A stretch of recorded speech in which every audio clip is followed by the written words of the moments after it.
Hello और welcome student, स्वागत है आपका करण सर फार्मा क्लासेस में। और आज हम बात करेंगे एक बहुत ही इंपॉर्टेंट टॉपिक पे। थंबनेल से आप समझ गए होंगे कि आज हम बात करेंगे नेफ्लोमेट्री और टर्बिडिटी मेट्री के बारे में कि बेसिकली ये होती क्या है और ये किस प्रिंसिपल पे काम करती हैं। बेसिकली इन दोनों मेथड्स का यूज जो होता है वो अननोन सॉल्यूशंस की कंसंट्रेशन को डिटरमाइन करने के लिए होता है और इनका जो प्रिंसिपल होता है वो डिपेंड करता है लाइट की स्कैटरिंग पे। जी हाँ, लाइट की स्कैटरिंग पे। स्कैटरिंग का मतलब ये होता है कि जब लाइट किसी पार्टिकल से टकरा के मुड़ जाती है तो उसे बोला जाता है लाइट की स्कैटरिंग होना। साथ ही साथ यहाँ पर लाइट की स्कैटरिंग के साथ में दो कॉन्सेप्ट और लगते हैं। एक होता है रिफ्रैक्टिव इंडेक्स और दूसरा होता है टिंडल इफेक्ट। अगर बात की जाए रिफ्रैक्टिव इंडेक्स की, तो रिफ्रैक्टिव इंडेक्स का मतलब ये होता है जब लाइट एक मीडियम से दूसरे मीडियम में ट्रेवल करती है तो वहाँ पर रिफ्रैक्टिव इंडेक्स का कॉन्सेप्ट लगता है। मतलब यहाँ पर क्या होगा कि लाइट, एग्जांपल के लिए लाइट जो है वो वैक्यूम से सीधे की सीधी वाटर के अंदर, पानी के अंदर जाती है तो उससे लाइट की इंटेंसिटी के अंदर जो चेंजेस होते हैं तो वहाँ पर हम रिफ्रैक्टिव इंडेक्स की बात करते हैं। और सेम हमारा टिंडल इफेक्ट भी होता है कि जब टिंडल इफेक्ट भी यही कहता है कि जब कोई भी लाइट किसी पार्टिकल से टकराती है और अगर वो किसी एंगल से मुड़ जाती है तो उसके थ्रू हम अगर किसी भी अननोन सॉल्यूशन की कंसंट्रेशन को डिटरमाइन करते हैं तो वहाँ पर टिंडल इफेक्ट ही आता है। मतलब रिफ्रैक्टिव इंडेक्स और टिंडल इफेक्ट करीब करीब सेम कॉन्सेप्ट ही है।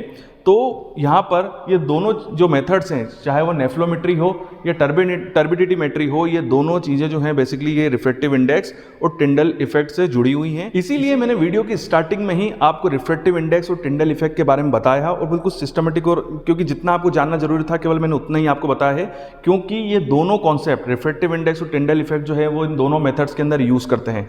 अब हम सीधे नेफ्लोमेट्री और टर्बिडिटी मेट्री के बारे में बात करते हैं कि ये किस प्रिंसिपल पर काम करती है।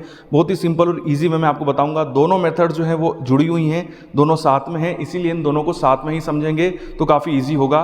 तो जैसे कि मैंने आप यहाँ पर नीचे लिखा है कि नेफ्लोमेट्री उन सॉल्यूशंस के लिए यूज़ होती है जिनकी कंसंट्रेशन 100 mg पर लीटर से कम होती है। वहीं अगर हम बात करें टर्बिडिटी मेट्री की, तो ये मेथड वहाँ यूज़ होती है, उन सॉल्यूशंस के लिए यूज़ होती है जिनकी कंसंट्रेशन 100 mg पर लीटर से ज़्यादा होती है। अगर सीधे साधे शब्दों में बोले तो नेफ्लोमेट्री उन सॉल्यूशंस के एनालिसिस में यूज़ होगी जिनकी कंसंट्रेशन कम है, जो कम कंसंट्रेटेड है, और टर्बिडिटी मेट्री उन सॉल्यूशंस के अंदर यूज़ होगी जहाँ पर कंसंट्रेशन काफ़ी ज़्यादा होती है। तो देखिए यहाँ पर होता क्या है, हम पहले बात करते हैं नेफ्लोमेट्री की। देखिए हमारे पास एक सॉल्यूशन है, ये सॉल्यूशन है हमारा, ठीक है, देख लीजिए ये सॉल्यूशन है। सॉल्यूशन के अंदर ये कुछ पार्टिकल्स हैं जो कि सस्पेंडेड है, ठीक है। यहाँ पर सॉल्यूशन की जो कंसंट्रेशन है वो 100 mg पर लीटर से कम है, या आप कह सकते हैं कि सॉल्यूशन के अंदर जो पार्टिकल्स है, जो सस्पेंडेड पार्टिकल्स हैं, उनकी संख्या कम है, ठीक है। अब यहाँ पर क्या होगा कि ये लाइट आएगी और इन पार्टिकल से टकरा के किसी ना किसी एंगल पे मुड़ जाएगी इस तरीके से। और ये जो एंगल्स होते हैं ये अलग अलग होते हैं, जैसे हो सकता है कि 40 डिग्री का बने, 35 डिग्री का बने, ठीक है, 130 डिग्री का बने।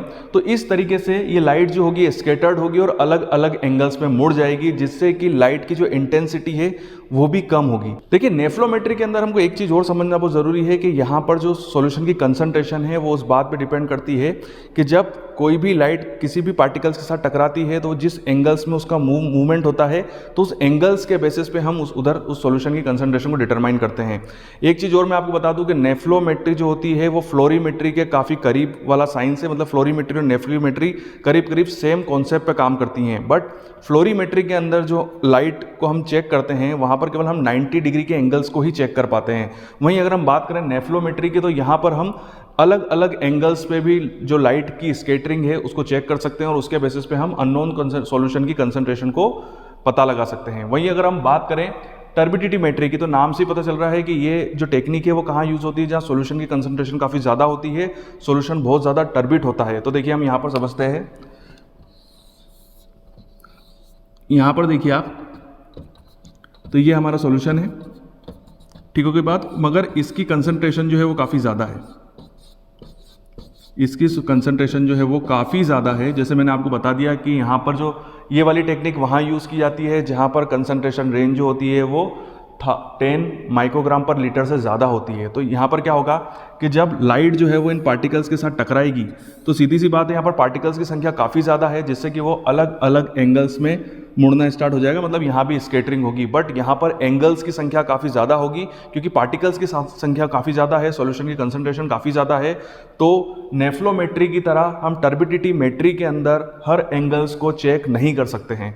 तो यहाँ पर हम क्या चेक करते हैं, यहाँ पर हम ये चेक करते हैं कि ऐसी कौन सी लाइट है जो बिना टकराए एज इट इज़ बाहर निकल गई। ठीक है, मतलब यहाँ पर उस लाइट को चेक किया जाएगा जिसका एंगल 180 डिग्री सेल्सियस होगा, या सीधे साधे शब्दों में बोलें 180 का मतलब है वो लाइट जो कि किसी भी पार्टिकल्स के कांटेक्ट में नहीं आएगी और सीधी सीधी हमारे सॉल्यूशन से बाहर निकल जाएगी।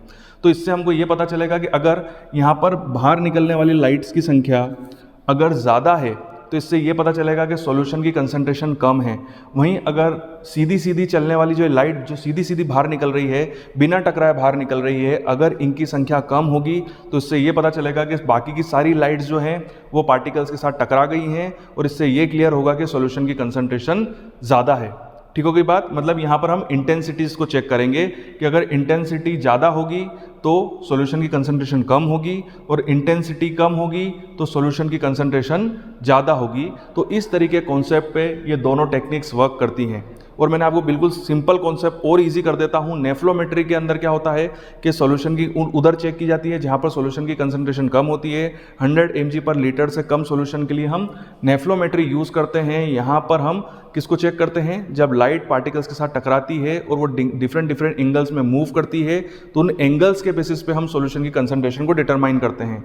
वहीं अगर हम बात करें टर्बिडिटी मेट्री की, तो टर्बिडिटी मेट्री के अंदर हम ये चेक करते हैं कि जो सॉल्यूशन है उसकी कंसंट्रेशन ज़्यादा होनी चाहिए, मतलब 100 mg/लीटर से ज़्यादा होनी चाहिए। तो टर्बिडिटी मेट्री के अंदर हम ये चेक करते हैं कि वो लाइट्स जो कि बिना किसी पार्टिकल्स के टकराए बाहर निकल जाती हैं, हम उनके इंटेंसिटीज़ को चेक करते हैं। तो देखिए यहाँ पर हमारे साथ कई बार ऐसा कन्फ्यूज़न हो जाता है कि हमारे पास जब कोई सैंपल होता है तो हम ये कन्फ्यूज़ हो जाते हैं कि क्या हमको इसको नेफ्लोमीटर में चलाना है या हमको टर्बिडिटी मीटर में चलाना है। और कई बार गलती से हमको कोई ऐसा सैंपल होता है जिसकी कंसंट्रेशन काफ़ी ज़्यादा होती है और उसको हम नेफ्लोमीटर में चला देते हैं, और ऐसा भी हो सकता है कि कभी किसी सॉल्यूशन की कंसंट्रेशन कम होती है और उसको हम टर्बिडिटी मीटर के अंदर चला देते हैं।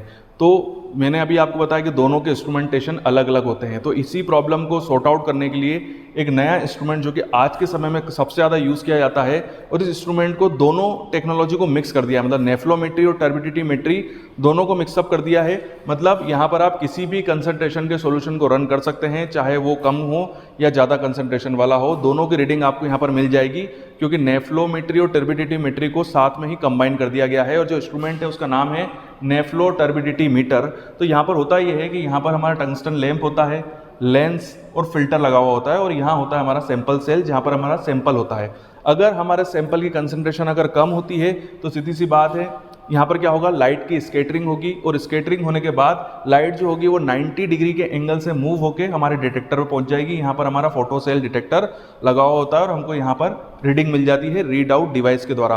और अगर हमारे सॉल्यूशन की कंसंट्रेशन ज़्यादा है और हमको उसमें टर्बिडिटी मीटर वाला कॉन्सेप्ट लगाना है, तो यहाँ पर जो लाइट होती है वो 180 डिग्री सेल्सियस पे सीधे जाके मूव कर जाती है और फोटो सेल से टकराती है, और यहाँ पर हमको रीडिंग मिल जाती है। तो टर्बिडिटी मीटर के लिए यहाँ पर लगा हुआ है आपका डिटेक्टर, और नेफ्लोमीटर के लिए आपका डिटेक्टर यहाँ लगा हुआ है। तो अगर आपके सैंपल की कंसंट्रेशन काफ़ी ज़्यादा है तो आप उसको टर्बिडिटी मीटर के थ्रू रीडिंग ले लेंगे, और अगर उसकी कंसंट्रेशन कम है तो आप उसको नेफ्लोमीटर के थ्रू रीडिंग ले लेंगे। और ये जो रीडिंग आती है वो रीडिंग आती है NTU में। NTU का मतलब होता है nephelo turbidity meter metry unit, nephelo turbidity metry unit. यहाँ पर एक और बहुत इंपॉर्टेंट चीज़ है कि जो NTU जो यूनिट है, बेसिकली यहाँ पर आपके पास जो भी रीडिंग आएगी वो सीधे प्रोपोर्शनल होगी हमारे सैंपल जो कि सस्पेंशन है उसकी कॉन्सेंट्रेशन से, या आप ये भी कह सकते हैं कॉन्सेंट्रेशन का मतलब है उसकी टर्बिडिटी से। तो आपको जो भी रीडिंग मिलेगी वो डायरेक्टली प्रोपोर्शनल होगी आपके सैंपल की टर्बिडिटी से। तो यहीं पे हम ये वीडियो कंप्लीट करते हैं। ये वीडियो आपको कैसा लगा कमेंट्स में मुझे ज़रूर बताइएगा। वीडियो देखने के लिए थैंक यू वेरी मच।